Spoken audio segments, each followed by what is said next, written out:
함께 보실 하나님의 말씀은 전도서 5장 1절에서 9절 말씀입니다. 저희가 계속 살펴보고 있는 것처럼 이 전도서 3장에서 4장까지 말씀은 솔로몬 이 전도자가 인간이 가질 수밖에 없는 유한함에 대해서 계속 말씀해 왔습니다. 아무리 애를 쓰고 노력해와도 노력한다고 할지라도요, 해 아래에서는 허무한 삶을 살아갈 수밖에 없고, 또 그리고 그것 때문에 결국에는 탄식할 수밖에 없음을 말씀하고 있는 거죠.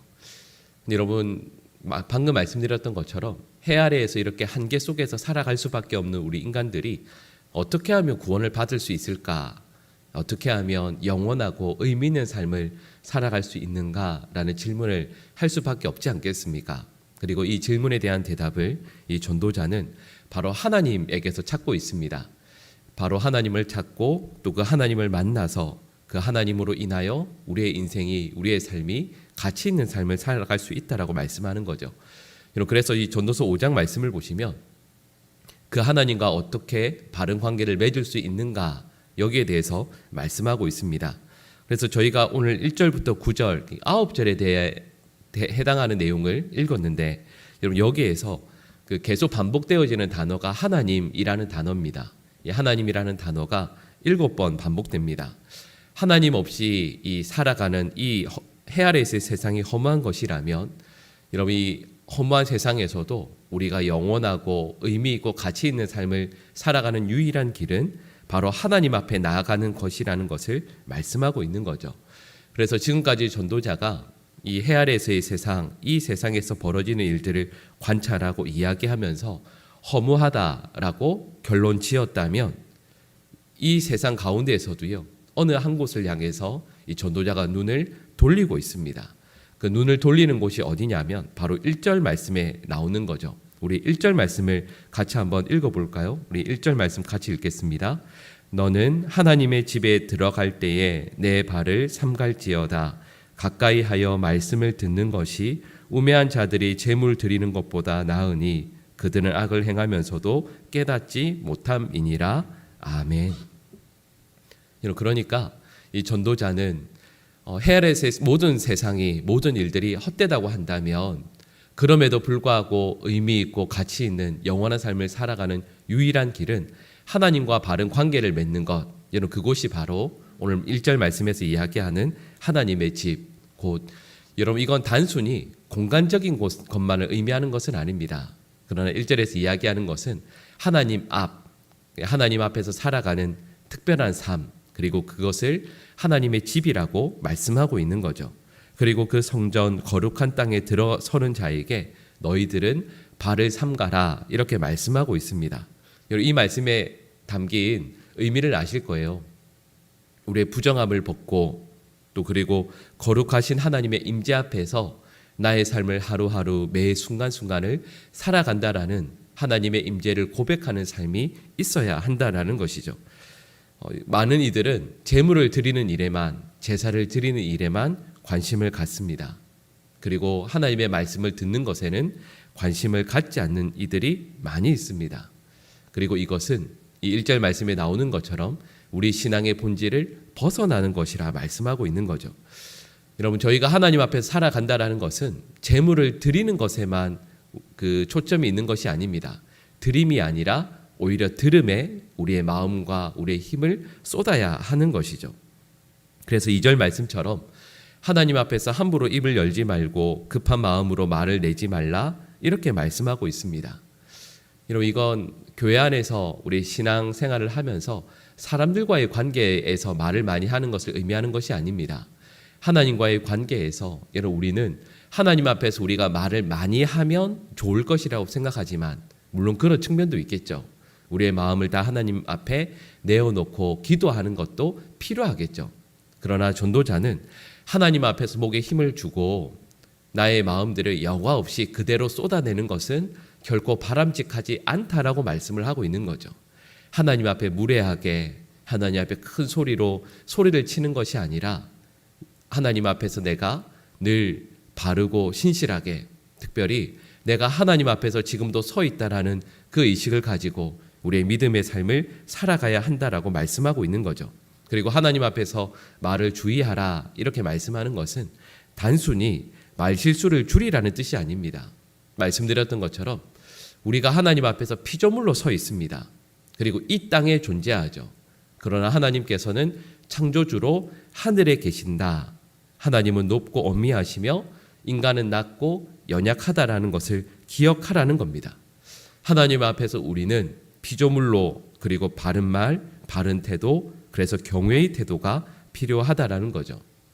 그래서 4절에서 6절 말씀을 보시면 겸손하지 않은 인간의 여러 모습들 가운데에서 가장 대표적인 것으로 우리 인간의 서원을 들고 있습니다.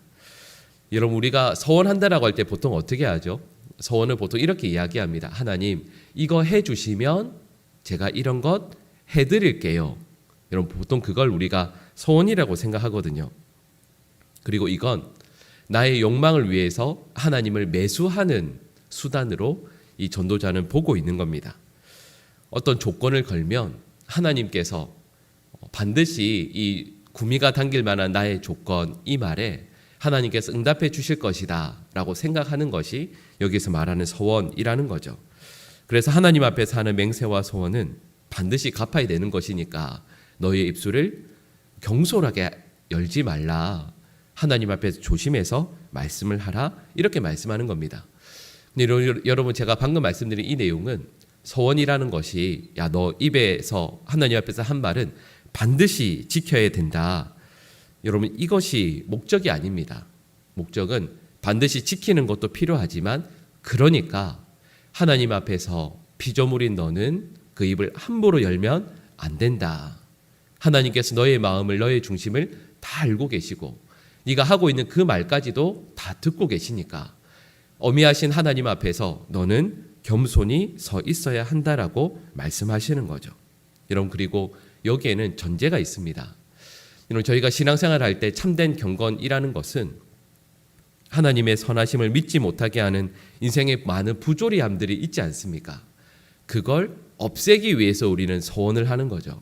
이거 해주시면, 이거 하나님께서 없애주시면, 혹은 들어주시면 이렇게 하겠습니다 라고 하지만, 전도자는 우리에게 이렇게 말씀하는 겁니다. 하나님의 하나님 되심을 인정하지 못하게 하는 그 수많은 일들 가운데에서도 너는 하나님을 끝까지 하나님으로 인정하라는 거죠. 그러할 때에만 우리는 하나님 앞에서 우리 삶에 일어나는 그 모든 일들 가운데에서도 하나님 앞에 덤비거나 대어드는 것이 아니라 하나님의 이끄심을 겸손히 바르고 순전하게 받아들일 수 있게 되는 겁니다. 그래서 이 전도자는 7절 마지막 부분을 보시면 이렇게 말씀하죠. 오직 너는 하나님을 경외할지니라. 여러분, 이것이 실은 오늘 이 전도서 5장 1절에서 9절 말씀에서 이야기하는 핵심 내용입니다.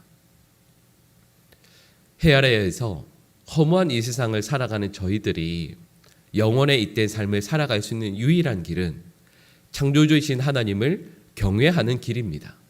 그 하나님을 경외하고 하나님을 믿고 하나님께서 우리의 삶을 어떻게 인도하시든 그 이끄심 가운데에서 하나님께서 나의 창조주이심을 겸손히 인정해서 그 하나님을 믿고 찬양하며 경외하는 것, 여러분, 그것이 우리 피조물인 하나님의 백성들의 삶에서 있어야 할 태도라는 것이죠. 그리고 이 말씀을 함께 나누면서 저희는 그 정말 유명한 말씀입니다. 코람데오, 하나님 앞에서 저와 여러분들이 살아간다는 것을 분명히 인정한다면 여러분, 저희는 하나님 앞에서 경외의 자세로 살아갈 수밖에 없음을 고백하게 됩니다. 여러분, 오늘 하루도 저에게 주신 삶을 하나님 앞에서 살아가시게 되기를 간절히 축복합니다. 하나님 앞에서 하나님을 경외하며 하나님을 바르게 섬기는 믿음의 백성들 될 수 있기를 간절히 축복하고요. 여러분, 그러할 때 우리의 유한한 인생이 영원한 하나님 앞에서의 삶으로 살아갈 수 있게 될 것임을 믿는 귀하고 복된 이날 되시기를 간절히 축복합니다. 기도하겠습니다. 사랑의 하나님, 오늘 하루도 하나님 앞에서 하나님을 경외하는 믿음의 삶을 살 수 있도록 도와주시옵소서. 내가 하나님이 되어서, 내가 주인이 되어서 나의 마음과 나의 뜻대로 이 삶을 살지 않게 하여 주시고 나의 원함과 나의 욕망을 먼저 앞세우지 않게 하시고 하나님 앞에서 창조주이신 하나님 앞에서 피조물로 우리에게 주신 삶을 살아갈 수 있도록 그러나 이 유한하고 보잘것없는 피조물의 인생에 개입하시는 그리고 사랑하시는 이끄시는 그 하나님을 경험하고 찬양하며 경외하는 오늘 하루의 삶이 될 수 있도록 도와주시옵소서. 하나님 날씨가 많이 추운 가운데 있습니다. 우리 성도분들의 걸음걸음을 지켜보아여 주시고 특히 우리 어르신들 넘어지시거나 다치시지 않도록 주님 함께하여 주시옵소서. 우리 사랑하는 모든 성도들의 오늘의 삶을 주님 지켜주시길 간절히 원합니다. 춥고 그리고 많은 어렵고 힘든 일들이 생기는 그 가운데에서 성도들의 마음을 지켜주시고 우리와 함께 하시는 하나님으로 인하여 우리가 만나는 모든 일들을 넉넉히 이겨내고 감당하는 주의 백성들 되게 하여 주시옵소서. 또 이 한 해의 시간들이 얼마 남지 않았습니다. 하나님께서 저에게 원하시고 바라시는 일들을 분별하고 또 깨달아서 잘 감당하고 마무리하는 남은 시간들 될 수 있도록 도와주시고 성도들의 가정과 삶의 자리들마다 어렵고 힘든 일들이 있다면 하나님의 은혜를 구하며 그 모든 일들을 지혜롭게 잘 감당할 수 있도록 도와주시옵소서. 사랑하는 자녀들의 앞길을 주님 또한 선하게 인도하여 주시길 원합니다. 회사에서 또 학교에서 또 그리고 앞날을 준비하는 모든 자리들에서 그리고 군복무하는 중에 하나님 어느 곳에 있든 하나님의 은혜를 구하며 하나님의 인도하심에 따라 순종하여 따라가는 우리 모든 자녀들 되게 하시고 자녀들의 앞날이 우리 하나님의 이끄심에 따라 온전히 순종하며 바른 믿음의 길을 늘 걸어서 하나님께서 도우심에 감사하고 기뻐하는 아름다운 믿음의 대를 이어갈 수 있도록 도와주시옵소서. 오늘 하루도 우리 주님께서 기억하시는 참으로 복되고 아름다운 날 될 수 있도록 주님 선하게 인도하여 주시옵소서. 이 모든 간구를 예수님의 이름으로 기도드립니다. 아멘.